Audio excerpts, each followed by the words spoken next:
Okay. So the OSI layer having 7 layers: application layer, presentation layer, session layer, transport layer, network, data link, and physical layer. So now we are going to explain one by one with a different explanation. Like what is a application layer, what is a presentation layer kind of stuff. So I will try to maximum speed explanation, but most of basic thing about an application layer I told already. We'll see. Guys, I'm using a web browser to access a website, right? I'm using this Microsoft Teams for video and audio type of communication. That is an application. I used earlier a Putty application. What is the purpose of Putty? It is an application to connect my remote system using SSH or a Telnet kind of stuff. I'm using an application name is mstsc. This is an application for connecting remote system using remote desktop. I use an Outlook as an application to send and receive mails. Okay. So there is a different types of applications we use to communicate in the network, either client side or a server side also. I told about a client side like a web browser, Outlook, Putty, FileZilla, mstsc. These are the client side applications. Even server side applications also there, like a Tomcat server, Glassfish server, Apache HTTPD, Microsoft Internet Information Exchange for a web server, MS Exchange, Zimbra, and Squirrel Mail, Dovcat.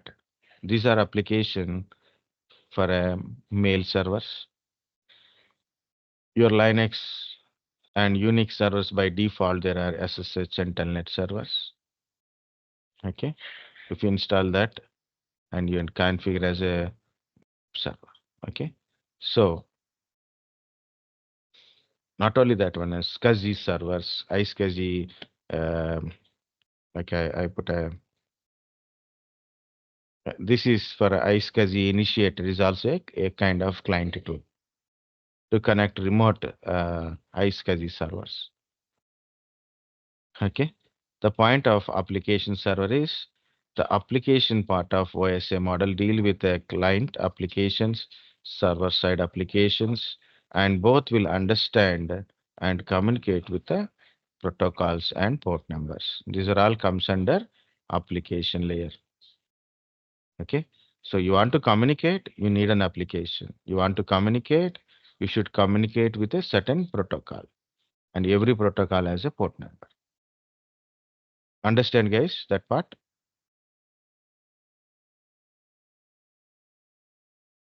What is the content of the application?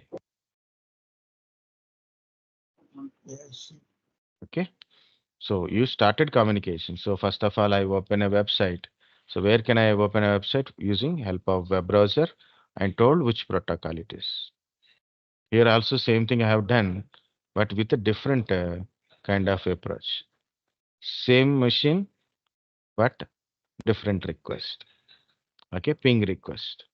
ICMP protocol. It means client application and the protocols mainly handle in the application layer and presentation layer. Guys, you are looking at a data. This huge data is we are able to see directly. But while transmitting data, in the data you have a text, you have a pictures, you have a GIFs, okay, you have PDFs, right?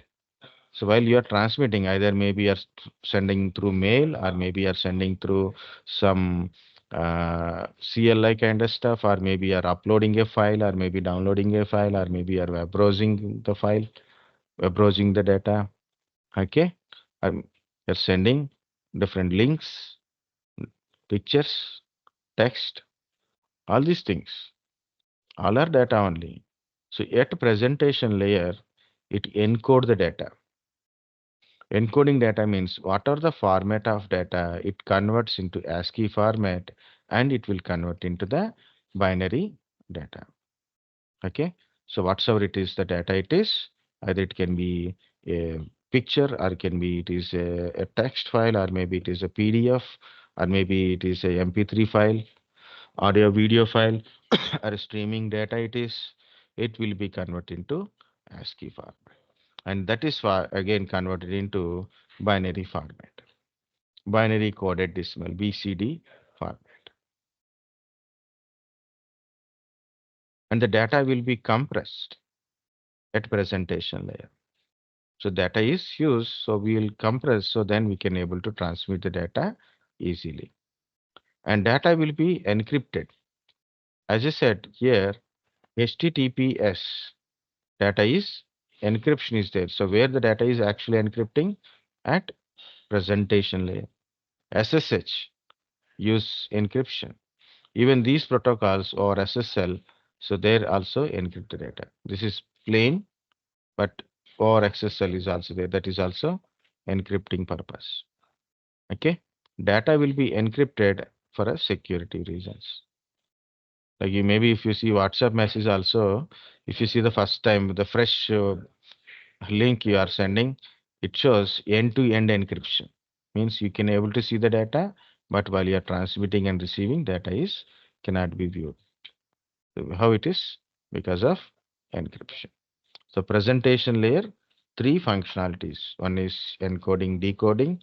Another one is compress and decompress. Another one is encrypting and decrypting the data.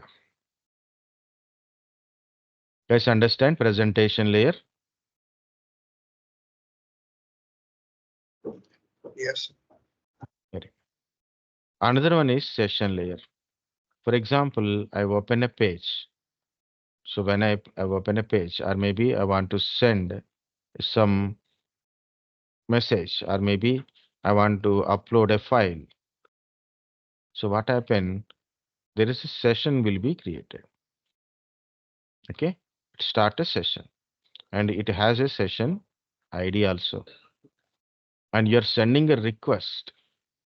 In the request also, there is a session ID along with your request and data. Along with your data, session ID will be there. And your server receives your request and giving reply with your session ID. So then you will understand what communication, what session, and where is the reply. And it will display on the screen, right? It may be display like a transaction successful. Simple, I will tell guys. One easiest thing, and it is very important to understand also. You take a mobile and you given a you open phone pay and you scan the QR code. Okay, when you scan your code, so the session will be created. What is the one session will be created? First thing is what is the content of the QR code? That will be verified with the that UPI application, backend UPI application, which bank, which UPI it is. So shop number, shop person name, like a registered name, it will be displayed, and backside you can also UPI ID also it will be displayed, and you type the amount, and you are open the bank information and give the password, and the amount will be detected in your bank, and the amount will be credited into that shop person, and you will get a transaction successful, payment successful. This entire process will happens with the same session ID. It means the total communication means the complete communication. Either you are sending or receiving, or send and receiving, downloading, or you given a request for download and you are downloading. So that complete part will be done in the same session only. And the required information will be attached and transmitted with the session ID only. It means I open this page as given a simple request, but from the server I am receiving this information, right? So I send with the session ID. So The server receives my session ID and attach this information, what I required, that information will be attached. Maybe there is a pictures here, text here, maybe application is here. So everything will be composed and attached to the session and delivered to me. Once it is delivered completely, 100% delivered, the session will be terminated. Okay. So once I open this one, now everything is downloaded, the session is completed. Okay. Of course, the browser will do refresh. So then we'll see the updates. Okay. So what is the session layer? Session will create a session, maintain the session, and terminate the session. First, it create a session when a communication is initiated. It maintain the session till the communication is completed. And once completed, it terminate the session. Yes, understand what is the session layer?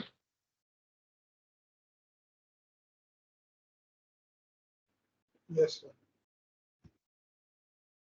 Transport layer. What is the transport layer? Okay. It provide end-to-end connectivity. What is meant by end-to-end connectivities? We will see that one. In a transport layer, you have a data. So in application layer, you have some data. What the data in the application layer, we call it as a data only. And each layer has a data that we call it as a PDU. Whatever the layer it is, the layer data, outcome of layer data or layer data, we call it as PDU, packet data unit. And in an application layer, presentation layer, session layer, we call this PDU as a data only. Okay, whether it is encrypted or maybe it is compressed or anything, we call that one as a data is data. What is this transport layer which will do? It take this PDU, we take the data and chop into small pieces. Chop into small pieces. Each piece size is from 64 bytes to 1500 bytes. Okay.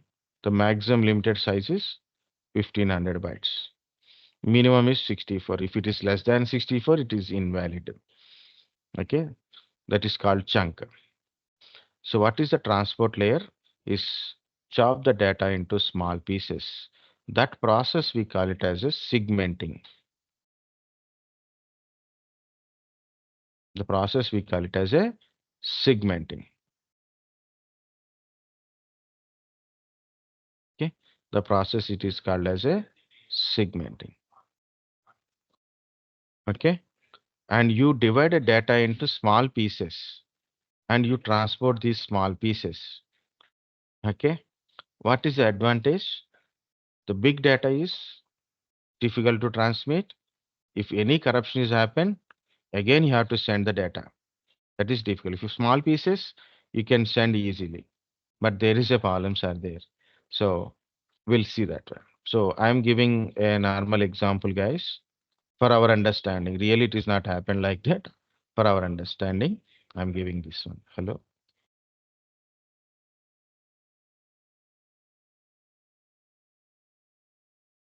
This is my data. I divide this data into pieces. Now I transmitted, so I send this data to the destination. Here is a source. This is the destination. Okay. So I send the data to the destination. Okay. I chop the data. First I send hello. Okay. Packet number one. It is sent. Yes. It is received. Then it will give an acknowledgement. So then I know it is received. Yes, I will send how. Then R. Then U. I send how. R. U. And I received an acknowledgement here. Okay, I received acknowledgement here, but I missed this part.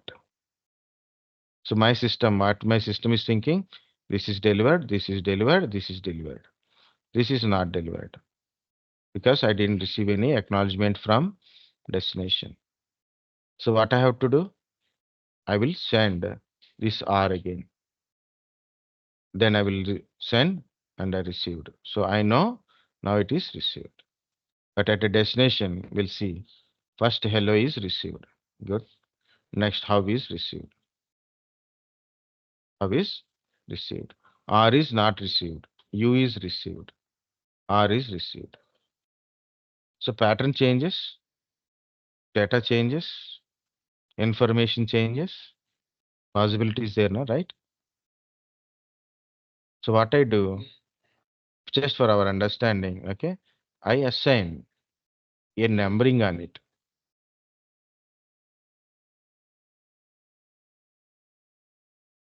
A numbering on it. So that same numbering will apply here. So I will rearrange based on the number. I'll rearrange this data as per the numbering and sequencing. Okay. The same data I received like this, I will rearranging it based on my numbering.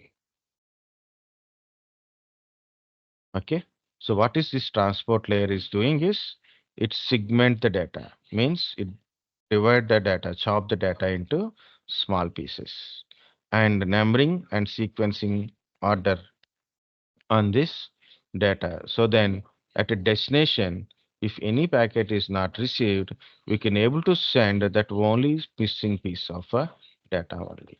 And at a destination, the data can be reconstructed and rearranged at a destination. Okay. So that we call it as a error correction. That we call it as a error correction. Guys, understand these 3 points?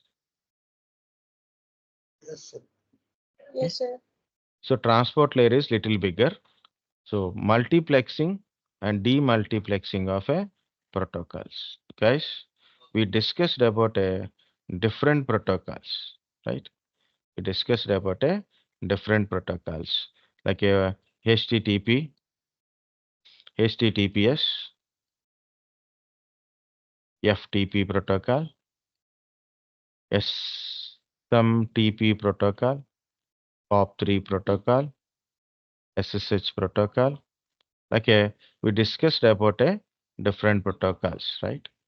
These protocols are either TCP type protocol or UDP type protocol. For example, there is a protocol called TFTP protocol. It's a UDP type protocol. Okay. DHCP protocol. It is a UDP type protocol. DNS, UDP type protocol. Sometimes the protocols are UDP and TCP type protocols. We can list out those protocols. Okay.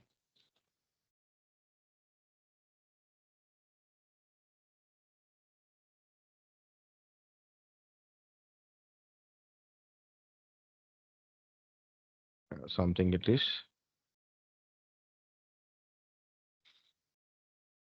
Each OS layer protocols it is. So we are not doing that one. So I am doing in a different way. List protocols and port numbers.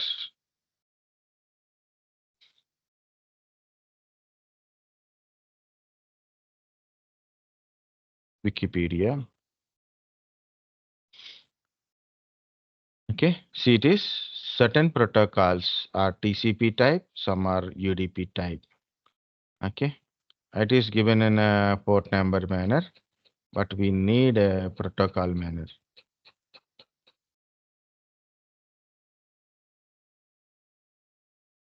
Not this one.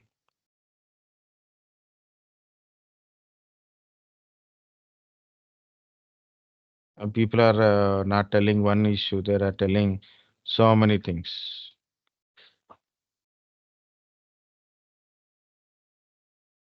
See, yeah, maybe it is the given good. TFTP, TCP type protocol and port number. SSH, TCP type protocol. Telnet, TCP type protocol. SMTP, TCP type. DNS, it is both TCP as well as UDP. It is. DHCP, it is UDP protocol. TFTP, it is a UDP protocol. HTTP is a TCP protocol. And POP3 is a TCP protocol. NTP, Network Time Protocol, is then that is UDP protocol. Okay. Some protocols are TCP type, some are UDP type protocol, some are both. Okay. So TCP UDP is either you are TCP type protocol or maybe UDP protocol, maybe both. As I said, TFTP, DHCP, and one more is we learn that is NTP. NTP is also comes under UDP type protocol. HTTP, HTTPS, FTP, SMTP, POP3, SSH. These are all TCP type protocols. Okay. So what? The question is, so what?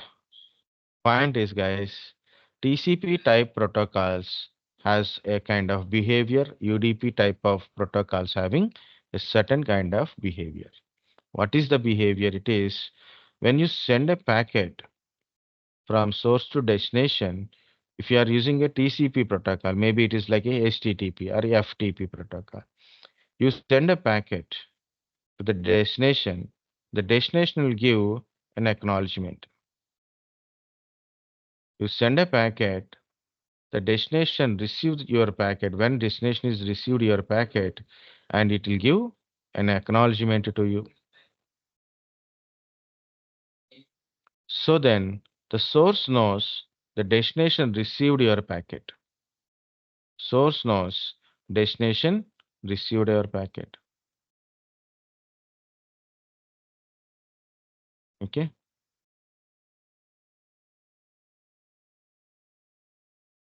So if you see here, it is packet 1 is received by destination. Packet 2 is received by destination. Packet 4 is received by destination. Packet 3 is missing because I didn't receive any acknowledgement from the destination. I didn't receive any acknowledgement from the destination. So the source thing, the packet number 3 is not received. So what will happen? The third packet will send again, and it is received an acknowledgement means destination received third packet. Like a source knows destination is received a packet or not. That is a TCP type protocols will do that type of communication. Means HTTP, FTP, all these things when it is send a packet to the destination, destination receives and give an acknowledgement to the source. The source understand destination is received or not. Guys, understand this part? Yes, sir. Next, source and destination again in a UDP type. For example, I'm using TFTP, DHCP, DNS. Okay, I send a packet, destination, I send a packet to the destination. I send a packet to the destination. I send a packet to the destination. See, it is, I send 4 packets. First packet is received, second is received, third is received, fourth is not, third one is not received, for example. But I don't know third is received or not. I don't know. The source don't know. First one is received. Second one is received. Third one is received or not. The source don't know. It send it. That's it. It does not matter whether destination is received or not. Okay. So if a packet is not received by destination, source does not know. Packet is received by destination, source does know that information also. Only is source is sending, destination may receive. This is a behavior of UDP type protocols. Got the point, guys? What is TCP? Transmission Control Protocol. UDP, User Datagram Protocol. It is acknowledgement based communication. Here is no acknowledgements used. Source send a packet to destination. Destinations send a acknowledgement for the receiving of that packet. So the source understand destination is received or not. Whereas in UDP, source send a packet to destination, destination not given any acknowledgement to the source. Okay, so what happened? So don't understand. So whether destination is received or not. Example, like this. Source is, sorry, TCP type protocols are reliable. Okay, UDP type is non-reliable. Why? Source knows destination is received or not by TCP type protocols. That's it is reliable. And UDP is non-reliable. Why? Because of the source don't know whether destination is received or not. And some people add this one connection oriented and connectionless protocol. What is meant by connection oriented? Connectionless means, guys, it's not about your wired or wireless networks. Whether you are using wireless communication or wired communications, it is TCP protocol, HTTP protocol. Okay, it means TCP protocol. But I'm asking wirelessly. It's not about wired or wireless protocol. Connection oriented, connectionless means the source and destination are behaving like they are connected, means source to destination, destination to source. There is a communication. Means your source knows destination is received or not by destination acknowledgement packets. Here it is nothing, just you are sending. You don't know whether the destination received or not. That's it is connectionless. Sometimes I will told now, so even today also told this one. You have to give some response, so then I can understand you are there, you are understanding like that. Okay, Yes. so it's a connection oriented or connectionless type of communication. Okay, so here it is in a transport layer. Very good. You understand? That is fine. We are doing segmenting, means chopping the data into small parts, and sequencing and numbering of the data, and encapsulate the packets like a TCP type packet, TCP type, UDP type is there. So if I'm using in the communication, there is a HTTP and as well as something like a FTP also there. Okay. So what I will do, it and multiplex these protocol under TCP. For example, it is also include DNS and also include something NTP type of protocol is there. Time synchronization protocol is also.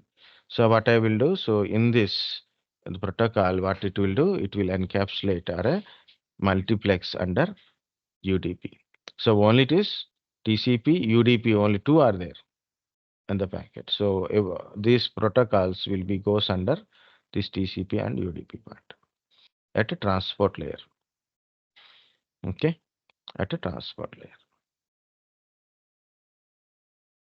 Flow control and windowing. Flow control and windowing. It means, guys, I'm using 1 Gbps speed. My laptop is 1 Gbps speed. My destination is 100 Mbps only. I'm going to send some document to it. Some data is I want to send. Okay, I can spend with 1 Gbps speed. But other side is cannot able to receive with 1 Gbps speed because it's 100 Mbps fast Ethernet. It is cannot able to access it. So what it will do? First of all, when you are established the connectivity between the source and destination, it estimate the number of packets can be received by the destination at a time. At that specific time, how many packets it can be able to receive. That is called a process of flow control or a windowing process. Of course, there is a difference between windowing and flow control, but the main point is estimating the destination can able to receive a packet at this specific time. So based on that, I can able to send, so destination can able to receive it. Otherwise, what happen? Packet loss.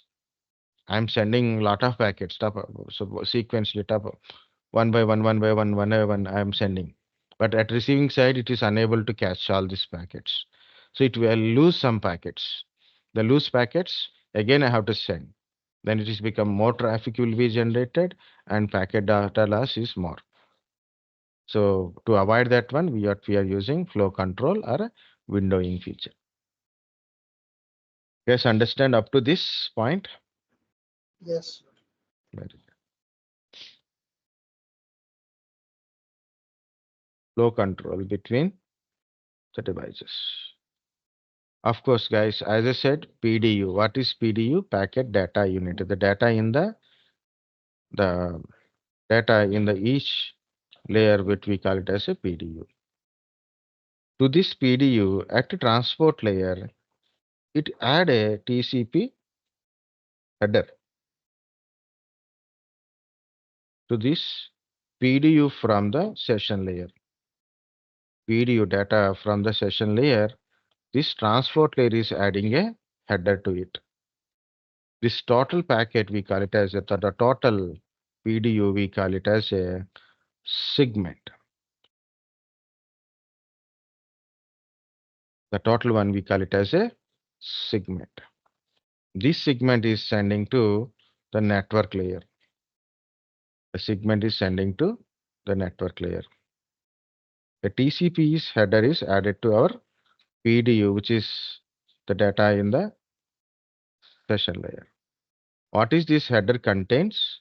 About segment information, numbering information, TCP, UDP information, flow control information in this TCP header.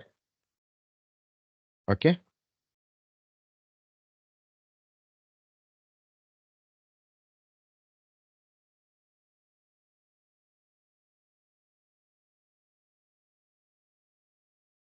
This segment will send to the network layer. So only three protocols are there, three layers. I can say three layers. 10 minutes. Guys, understand up to here? Can we go for network layer? Yes, sir. Okay. So what is a network layer? So the segment is received to the network layer. At network layer, 2 points are there: routed protocols and routing protocols. Routed protocols means your IP addresses. Of course, generally it is your logical, any logical addresses comes under routed protocols.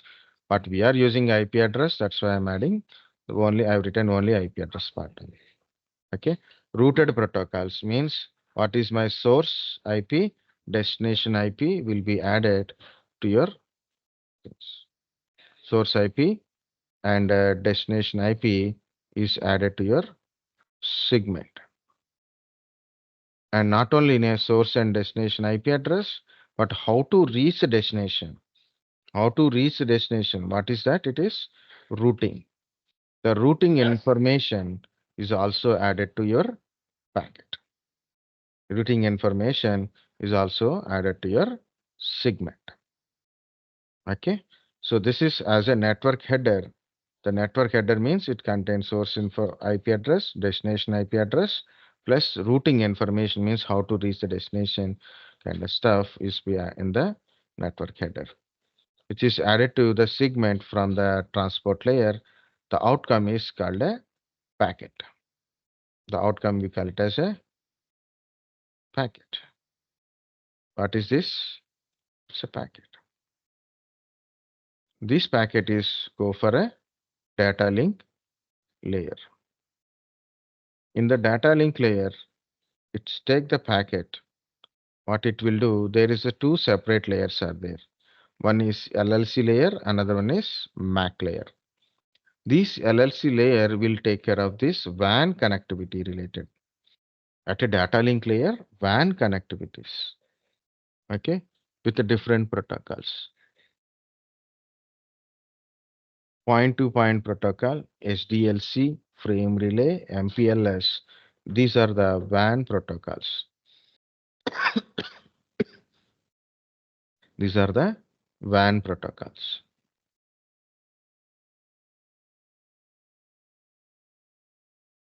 Okay. So if you are connected to the WAN directly, so then these WAN protocols will into the matter. Otherwise, aside.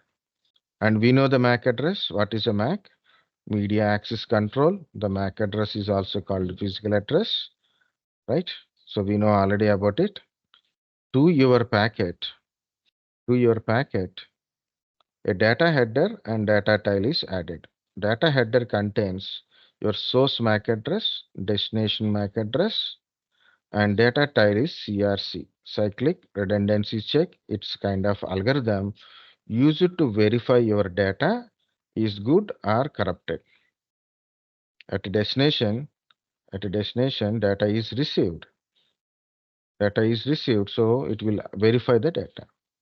So at a data link layer, so I'm telling directly with MAC address. Okay, source MAC address, destination MAC address, plus your packet and CRC. The total, we call it as a frame.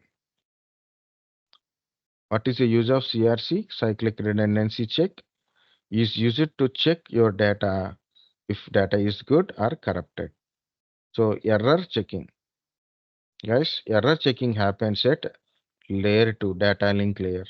Error correction is happened at layer 4. Layer 4, error correction. Layer 2, error checking. Okay.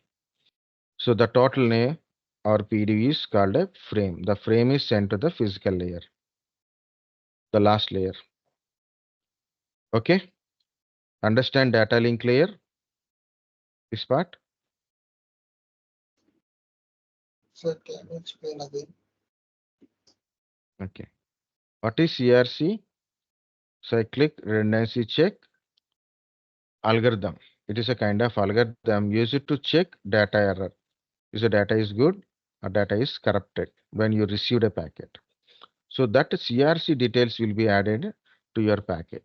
Plus, as a header, it will add source MAC address and destination MAC address to your packet. The total combination is, we call it as a frame.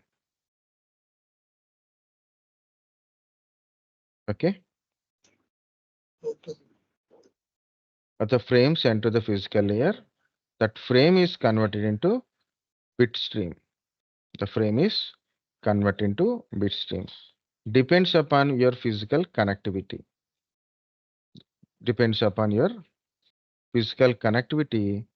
That bit stream will be converted into different ways. For example, I use a wide connection, means UTP type of connectivity. Okay, Ethernet type of connectivity. Then it will convert into electrical signal. I use Wi-Fi signal. Bye, sir. I use Wi-Fi connectivity. Okay, I use now back but okay, I use Wi-Fi kind of stuff. It convert into radio signal. If I use fiber optical channel, then it will convert it into light waves.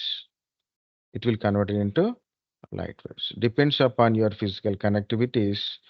The frame is converted into already bit stream, means binary coded bit stream. This bit stream will be connected, converted into electrical signal, or it can be your radio signal, or it can be light signal.